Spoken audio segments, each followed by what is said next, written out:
Коренные народы Севера настолько бережно относятся к природе, что стараются приспособить к делу каждую частичку тела убитых животных. Сухожилия идут на изготовление ниток, клыки на украшения и талисманы, даже высушенная и растертая желчь используется в лекарственных целях. Жир идет не только в пищу, но и для освещения и отопления жилищ.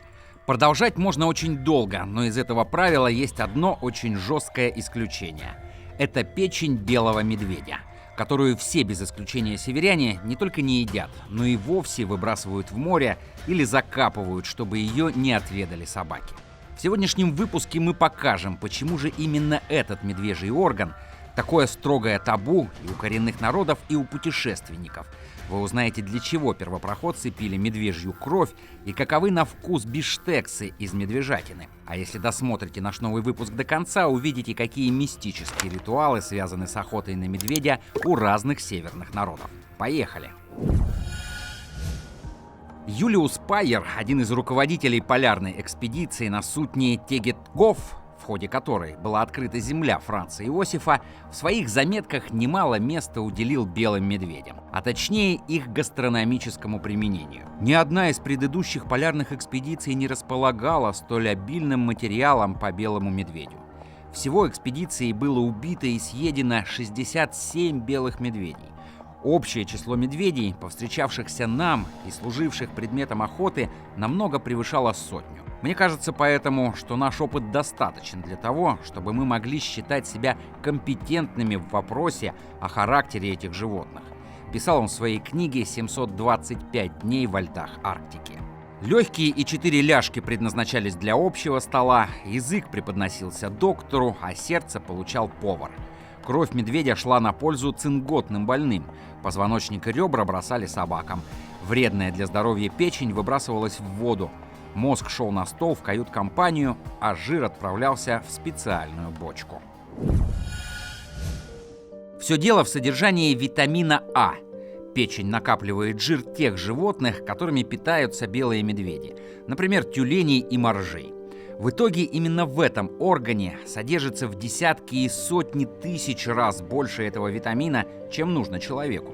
И наш организм просто физически не в состоянии вывести такой объем.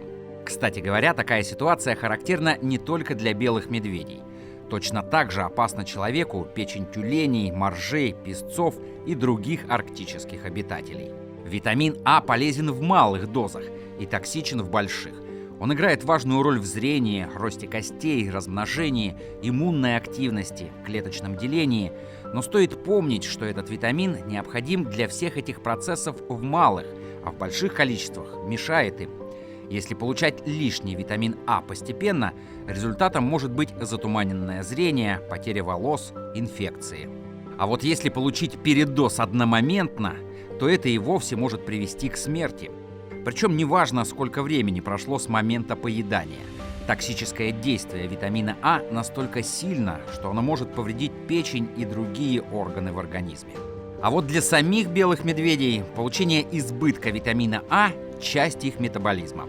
Они накапливают его, чтобы выжить в условиях Арктики, где ограничены ресурсы пищи, а особое внимание уделяется потреблению жиров.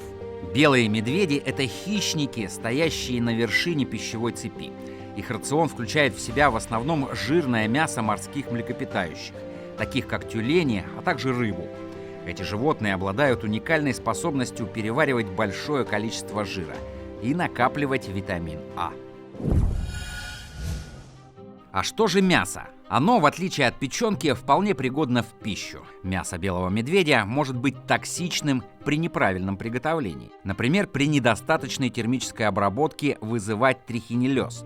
Это заболевание возникает из-за мелких паразитов и вызывает лихорадку, отеки и поражение внутренних органов.